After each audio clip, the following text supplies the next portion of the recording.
penemuan mikrofon oleh Emil Berliner. Bangsa suara Ranu Belam. Halo, tes. Tahun 1877, di sebuah kota yang belum terlalu ramai, ada seorang pria bernama Emil Berliner yang dikenal sebagai tukang utak-atik paling berbakat di lingkungan itu. Orang-orang di sekitar sudah terbiasa melihatnya duduk berjam-jam di bengkelnya dengan berbagai benda aneh, kabel berserakan, dan sesekali percikan listrik menyambar alisnya. Suatu hari, Emil sedang sibuk mengetuk sebuah kotak kayu dengan kabel dan potongan logam di dalamnya. Pokoknya alat ini bisa bikin suara orang lebih keras, aku yakin, katanya dengan penuh semangat. Tapi sahabatnya, Wilhelm, hanya mengangkat alis. Emil, kemarin kamu juga bilang begitu waktu bikin alat pelebat rambut instan, tapi malah bikin kepala Paman Gustav botak total. Emil tersenyum canggung. Oke, yang itu memang gagal, tapi ini beda. Aku sudah coba ratusan kali. Pokoknya nanti suara orang bisa didengar dari jauh tanpa harus teriak-teriak kayak orang jualan ikan di pasar. Wilhelm menghela napas. Emil, aku nggak ngerti kenapa kamu selalu pengen bikin suara lebih keras. Suara istri aku aja udah cukup keras tanpa bantuan alat.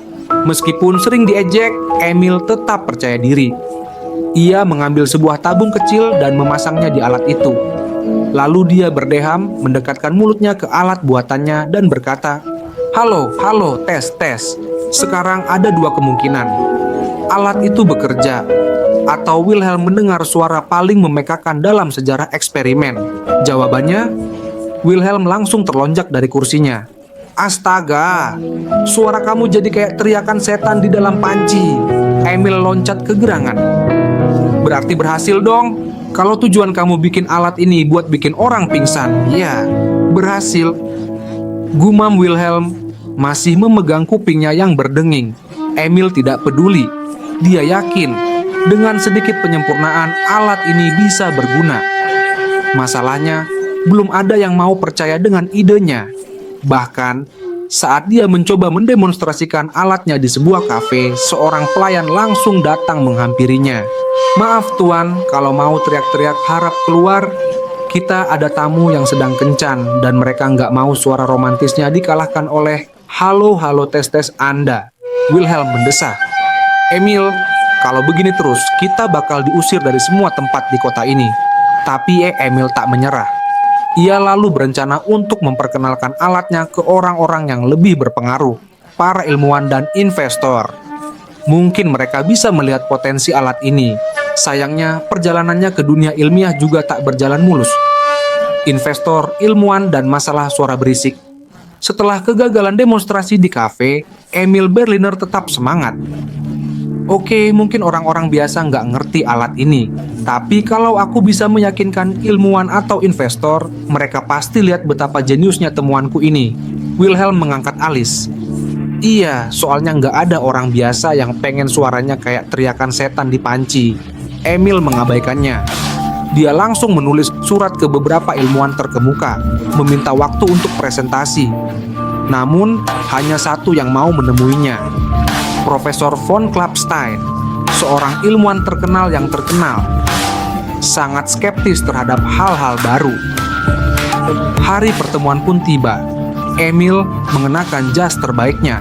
Walaupun ada sedikit noda kopi di lengan, datang ke rumah Profesor von Klapstein bersama Wilhelm. Mereka masuk ke ruang kerja profesor yang penuh dengan alat-alat aneh dan buku-buku tebal.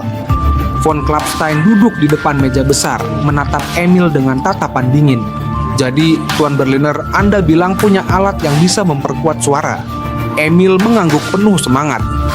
Betul sekali, Profesor. Ini akan mengubah dunia.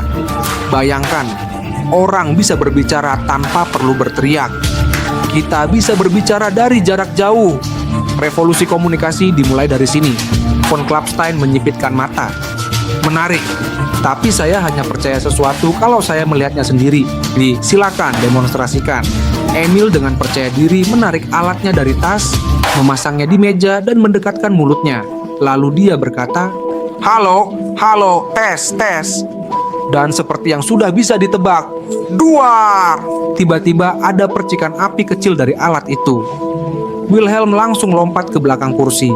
Profesor von Klapstein malah lebih dramatis. Dia refleks menyambar teko teh dan menyiram alat itu dengan panik. Astaga, kau mau meledakkan rumahku, teriaknya. Emil dengan panik mengambil lap dan mengeringkan alatnya. Bukan. Ini cuma sedikit gangguan teknis. Ini hal yang biasa dalam dunia eksperimen. Biasa apanya? Telingaku hampir copot dan sekarang ruangan ini bau kabel terbakar.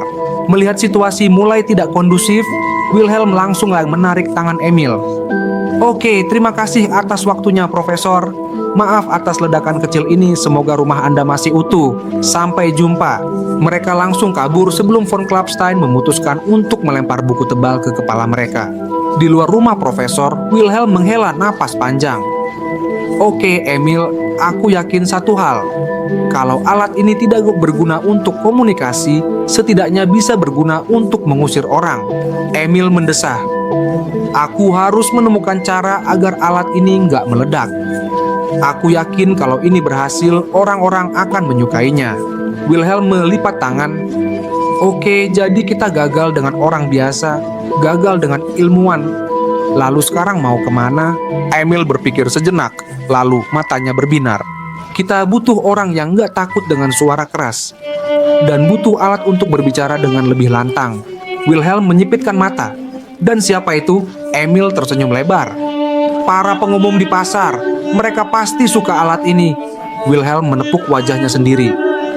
Astaga, kita bakal diusir dari pasar juga. Tapi Emil sudah punya rencana. Ia yakin kali ini eksperimennya akan berhasil. Pasar, pedagang, dan kubis terbang. Setelah gagal meyakinkan ilmuwan, Emil Berliner tidak menyerah. Kali ini dia punya ide brilian. Menawarkan alatnya kepada para pengumum di pasar. Mereka butuh suara yang lebih lantang, Wilhelm. Bayangkan, pengumuman harga ikan, diskon daging sapi, atau promo beli 1 gratis 3 bisa terdengar ke seluruh kota, katanya dengan semangat. Wilhelm menghela napas. Iya, dan kalau gagal, kita bakal dikejar-kejar tukang ayam. Tapi karena sudah terlanjur ikut dalam kegilaan ini, Wilhelm tetap menemani Emil ke pasar. Mereka mendekati seorang pria bertubuh besar dengan suara yang sudah seperti petir saat berteriak. Ayo beli kentang. Kalau enggak beli kentangnya enggak jadi laris. Emil tersenyum lebar. Pak, saya punya alat yang bisa membuat suara Anda lebih keras tanpa harus teriak. Si pedagang menatap alat aneh itu. Jadi saya bisa lebih keras lagi? Betul. Dengan mikrofon ini suara Anda bisa terdengar lebih jauh tanpa perlu menyiksa pita suara. Si pedagang mengangguk. Coba deh. Emil menghubungkan alatnya ke pengeras suara sederhana yang ia buat, lalu memberikan isyarat pada pedagang itu untuk berbicara. Si pedagang mendekat, lalu dengan suara mantap berkata, ayo beli duar. Suara itu tidak hanya terdengar lebih keras, tapi seakan-akan ada petir yang menyambar langsung di tengah pasar. Semua orang langsung berhenti beraktivitas.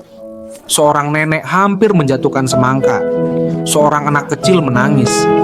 Seekor ayam yang tadinya tenang di dalam keranjang langsung kabur dan terbang panik ke kepala tukang roti. Dan sebelum ada yang sempat bereaksi, bruk! Sebuah kubis melayang dan mendarat sempurna di kepala Emil. Siapa yang barusan meledakkan telinga gue? Teriak seorang pedagang ikan. Wilhelm langsung panik.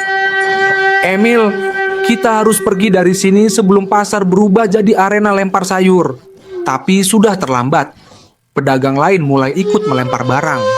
Wortel, bawang, bahkan sekotak telur hampir mengenai mereka. Emil dan Wilhelm langsung kabur secepat mungkin, sambil sesekali menghindari tembakan pisang dan tomat busuk. Mereka akhirnya berhenti di sebuah gang kecil, napas terengah-engah. Wilhelm, dengan sisa daun seledri di bahunya, menatap Emil dengan lelah. Oke jenius, apa rencana kita sekarang? Kita gagal di kafe, gagal di rumah profesor, dan sekarang gagal di pasar. Kalau kita nggak hati-hati, kita bakal dilarang masuk ke seluruh kota. Emil mendesah. Aku nggak tahu. Sepertinya orang-orang belum siap untuk teknologi ini. Wilhelm menepuk pundaknya. Mungkin masalahnya bukan mereka, tapi alatmu yang terlalu bising. Emil terdiam. Wilhelm ada benarnya. Mikrofon ini bekerja, tapi terlalu berisik dan belum bisa dikendalikan dengan baik.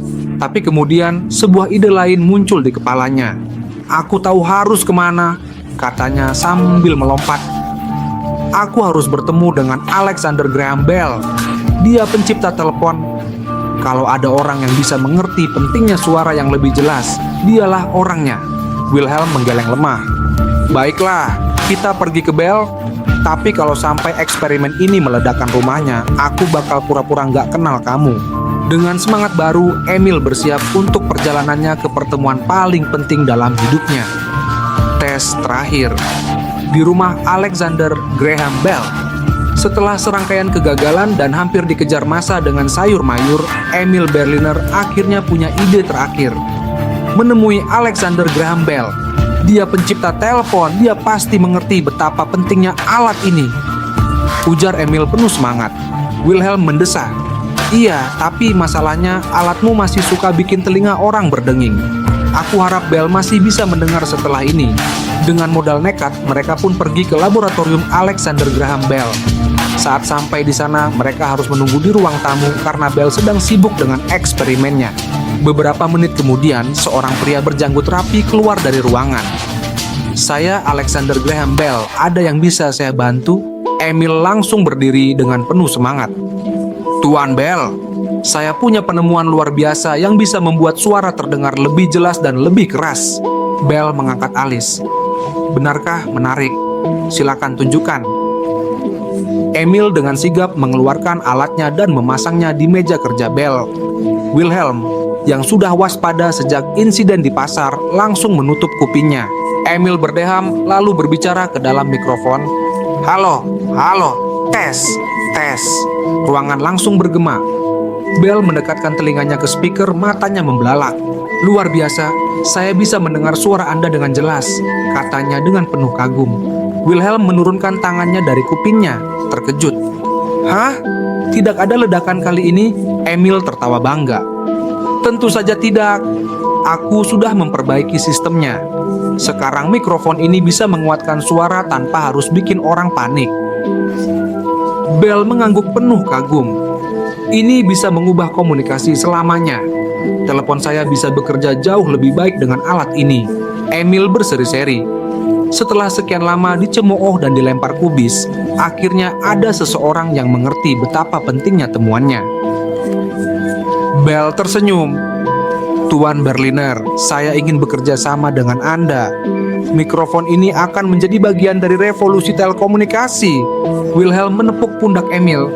Akhirnya alatmu diakui. Aku bangga. Dan lebih bangga lagi karena kita tidak dikejar orang kali ini. Emil tertawa. Aku bilang juga apa, ini akan mengubah dunia. Dan memang benar, mikrofon ciptaan Emil Berliner kemudian menjadi bagian penting dari perkembangan telepon dan dunia komunikasi. Berkat ketekunannya dan sedikit keberuntungan karena tidak tertimpa tomat busuk, suara manusia kini bisa didengar lebih jelas di seluruh dunia. Epilog. Beberapa tahun kemudian, mikrofon menjadi bagian penting dari berbagai industri, mulai dari penyiaran radio, musik, hingga dunia hiburan. Wilhelm yang dulu skeptis akhirnya menerima kenyataan bahwa temannya adalah seorang jenius. Tapi tetap saja kalau aku dengar orang teriak halo tes sampai hari ini ya aku masih trauma, katanya sambil geleng-geleng kepala.